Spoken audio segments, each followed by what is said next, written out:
Merci beaucoup, monsieur le professeur. D'abord, un grand merci à la Cour de cassation de m'avoir invité à vous dire quelques mots pendant 10 minutes, car c'est la première fois que je suis invité par des magistrats à m'exprimer, même si, par ailleurs, il m'arrive, de temps à autre, d'en renseigner certains qui souhaitent perquisitionner et s'interrogent sur la présence ou non du bâtonnier. Et j'ai beaucoup de plaisir à les renseigner d'ailleurs. Nous sommes passés, évidemment, d'une défiance à un rapport de confiance relative. C'est-à-dire qu'en perquisition, avec certains magistrats, pour les connaître, nous n'avons plus besoin de nous parler. Nous n'avons plus besoin de nous heurter. J'ai les souvenirs de propos vexatoires de leur part, de ma part. Nous sommes passés à autre chose, par la force des choses, par la force de la contestation. La déontologie est une force aussi, j'y reviendrai, mais par la force de la contestation pour le plaisir de contester. Non pas pour instaurer une défense de rupture, mais simplement une rupture. Dans quel intérêt? L'intérêt des droits de la défense, la protection de l'avocat perquisitionné. La perquisition est une horreur absolue, mais un luxe aussi, par la contestation du bâtonnier, dont c'est d'ailleurs le seul pouvoir. Le reste, c'est de la pacotille.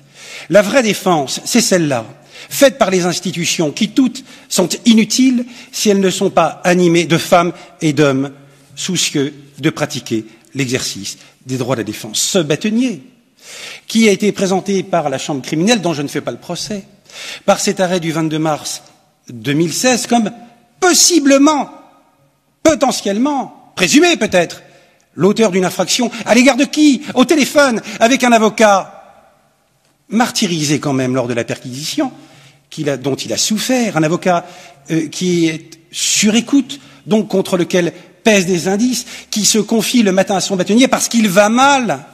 Il a le cœur brisé, il est humilié dans la presse. On parlait du secret, humilié dans la presse.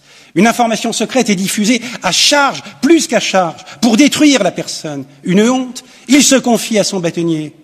Et quelle infraction le bâtonnier aurait-il pu commettre au téléphone? C'est de dire, mais ne me parle pas, tu es sur écoute. Ah. Et là, ce serait le crime magistral.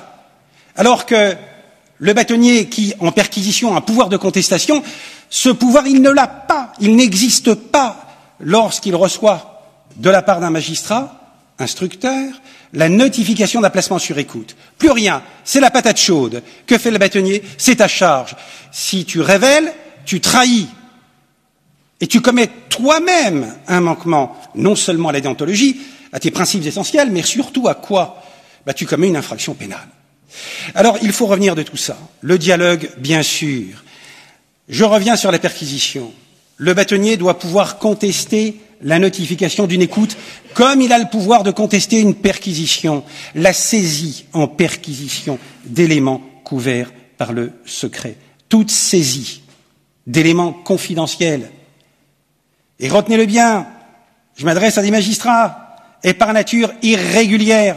56-1 nous dit que le bâtonnier peut contester s'il estime la saisie irrégulière. Elle est toujours irrégulière à propos du secret. Pourquoi? Parce que le juge ne peut instruire qu'à charge et à décharge. La Chambre criminelle de la Cour de cassation l'a excellemment rappelé en 2017 pour annuler certains actes. Malheureusement, à propos du secret, techniquement, on ne peut saisir qu'à charge pour évincer le secret, qui s'évince face au constat intrinsèque dans la pièce, ou l'élément dématérialisé, de l'indice de la participation de l'avocat à la commission d'une infraction. Si bien que la contestation s'impose pour permettre, devant le juge des libertés et de la détention, qui a suppléé avec sa jurisprudence depuis 10 ans à Paris toutes les insuffisances textuelles et les impossibilités pour les organes représentatifs de la profession d'obtenir des modifications législatives, pour aller devant le JLD et permettre ce dialogue que vous réclamez tous depuis ce matin, ce dialogue qui existe déjà. Il est pratiqué dans le silence du cabinet du JLD. Le JLD qui, à Paris, en cette matière précise, est un magistrat d'excellence qui a rendu de très belles décisions. Les textes ne prévoient pas que le secret professionnel couvre les notes d'honoraires, les relevés de diligence de l'avocat, les justificatifs de paiement d'honoraires. Rien n'est dit dans le règlement intérieur national. Je l'ai dit depuis 5 ans. Rien n'a bougé. On n'écoute pas.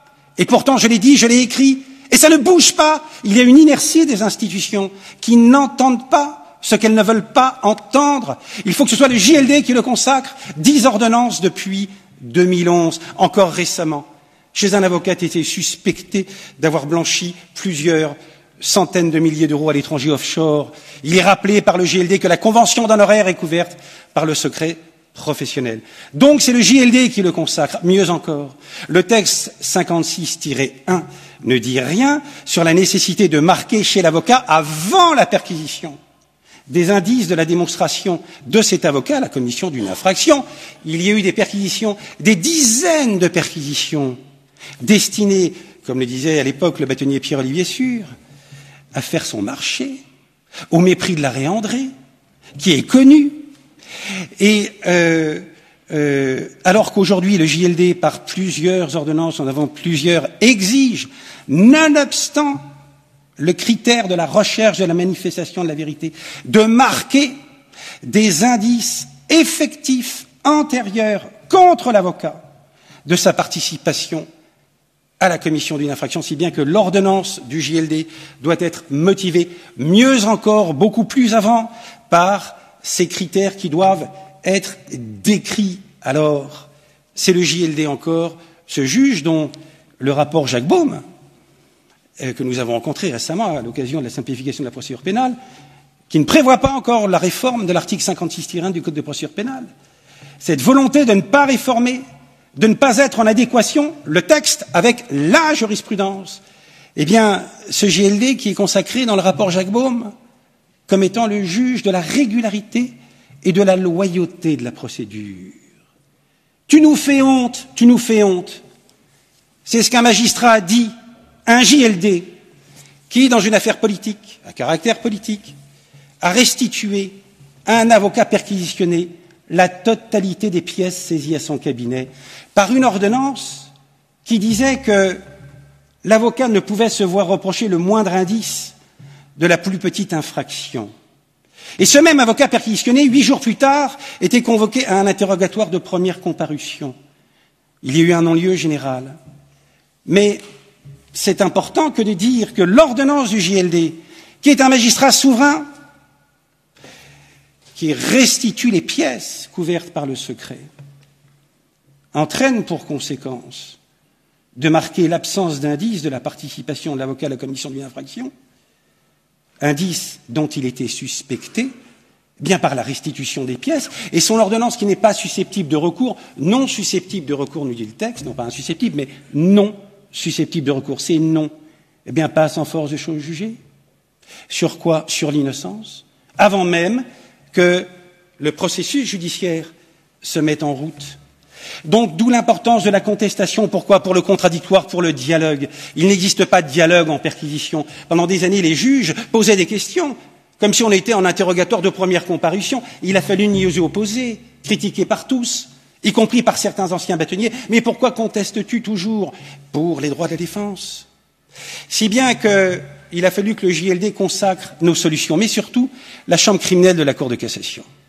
La chambre criminelle qui, je la taquinais tout à l'heure, parce qu'elle a taquiné le bâtonnier, mais bref, qui est à l'origine quand même de 3 décisions très importantes. Bon, la première, c'est celle du 8 janvier 2013, je la fais courte, bien sûr, qui consacre le bâtonnier comme un auxiliaire de justice à l'occasion des prérogatives qu'il exerce sur le fondement de l'article 56-1 du Code de procédure pénale, comme étant un auxiliaire de justice, on en a parlé ce matin beaucoup, auxiliaire de justice en charge d'une mission de protection des droits de la défense.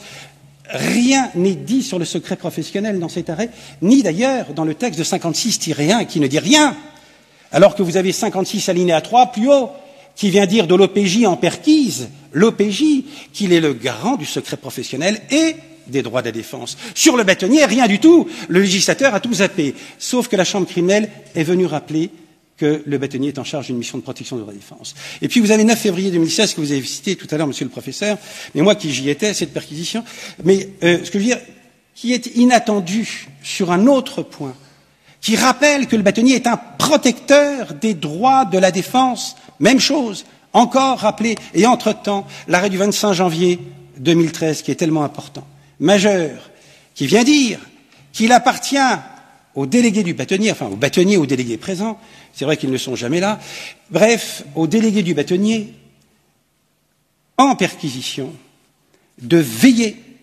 à ce que le juge ne saisisse pas hors saisine, alors que le délégué du bâtonnier n'a pas accès au dossier pénal, il ne le connaît pas. Une QPC a été déposée récemment et rejetée sur ce point. Bref, c'est la troisième QPC contre le texte. La première, 8 janvier 2013, le bâtonnier n'est pas une partie à la procédure, fort heureusement d'ailleurs, et il est un auxiliaire de justice. Et puis la deuxième, qui a été rejetée 3 avril 2013, arrêt de la Chambre criminelle de la Cour de cassation, qui consacre le texte, mais rien n'est dit sur la communication du dossier. C'est la raison pour laquelle nous avons contesté systématiquement pour permettre un début de débat contradictoire devant le JLD de Rennes, qui en 2011 a rappelé non seulement pour un avocat ou une avocate perquisitionnée et relaxée, tu m'arrêtes, et que la présomption d'innocence bénéficiait aussi aux avocats. C'est dans l'ordonnance. Je n'ai qu'une seule ordonnance, 2 ordonnances, sur le rappel de la présomption d'innocence en perquisition pour l'avocat. La deuxième, c'est celle du Monsieur le Président Jean-Michel Ayat du 9 octobre 2014, dont l'affaire bien connue parce que nous avons publié, du bâtonnier d'Ajaccio, et qui s'est vu restituer ses 2 téléphones portables après la perquisition chez Thierry Herzog, antérieure. Alors c'est important.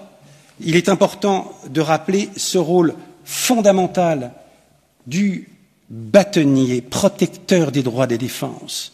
Et les bâtonniers ne le savent pas assez. Je remercie le Conseil national des barreaux. Je remercie la conférence des bâtonniers de m'avoir permis de m'exprimer sur ce point un peu partout en France et d'avoir publié la 2e édition du guide de la contestation des perquisitions que lisent les enquêteurs, les magistrats, les avocats, les bâtonniers, dans une espèce de communion, pour faire en sorte qu'à un moment donné, eh bien, l'intrusion cesse. Et c'est vrai que les perquisitions n'ont plus le même sens. On est passé, grâce à la jurisprudence du JLD, qui a consacré aussi ce rôle du bâtonnier, reconnu comme étant un protecteur des droits de défense, dans la foulée de ce que disait la Chambre criminelle, eh bien, on est passé d'une culture de l'intrusion peut-être à une culture de la vigilance. Le juge qui vient chez l'avocat, un avocat pénaliste, qui est suspecté d'avoir passé une puce à un client détenu et d'avoir transmis la copie d'un dossier pénal à un tiers, et qui découvre des espèces dans un tiroir et qui décide de ne pas les saisir. Le juge qui pratique l'intrusion, eh bien, à un moment donné, relâche la pression. Pourquoi ? Parce qu'il estime que l'avocat est suffisamment chargé, si bien que, sans le vouloir, il devient le protecteur de l'avocat, sans même l'intervention ou la contestation du délégué du bâtonnier sur des sommes qui sont là, dans un dossier où ces sommes pourraient intéresser aussi son instruction. C'est ce que je veux dire. Ce que je veux dire, c'est qu'il ne faut pas sous-estimer la part d'humanité qui anime le juge. J'y crois beaucoup. Certaines perquisitions ont été pratiquées à l'initiative d'avocats qui ont mis beaucoup de pression sur certains juges. Beaucoup d'avocats ont été convoqués sur des initiatives d'avocats. La plus grosse perquisition dans l'affaire Tapie a été diligentée à la suite d'une dénonciation d'un avocat auprès de la brigade financière, au mépris de toutes les règles déontologiques. Mais ce qui est important de le rappeler, c'est que les juges n'auraient jamais perquisitionné sans ces concours dévoyés. Ce que je veux dire, c'est qu'après 10 années de constatation de perquisition, 150 à peu près, des dizaines d'assistances à des confrères convoqués chez les enquêteurs, dont certaines convocations ont été annulées après discussion avec les parquetiers, avec les juges d'instruction. Ce que je veux dire, c'est que la perquisition n'est pas forcément le fait du juge, mais elle est aussi le fait de la partie animée par un avocat. Le monde judiciaire vit aussi dans la violence, la cruauté, la férocité, dans 3 rapports, les rapports entre avocats, et avec un sous-ensemble, un sous-chapitre, les rapports de certains avocats avec leurs bâtonniers, les rapports entre magistrats, les uns perquisitionnent les autres, les rapports entre avocats et magistrats. Il convient d'avoir une réflexion définitive et d'introduire un peu plus une part d'humanité pour la préservation du secret de la défense, et peut-être aussi, car il va de pair, du secret du délibéré. Merci de m'avoir écouté.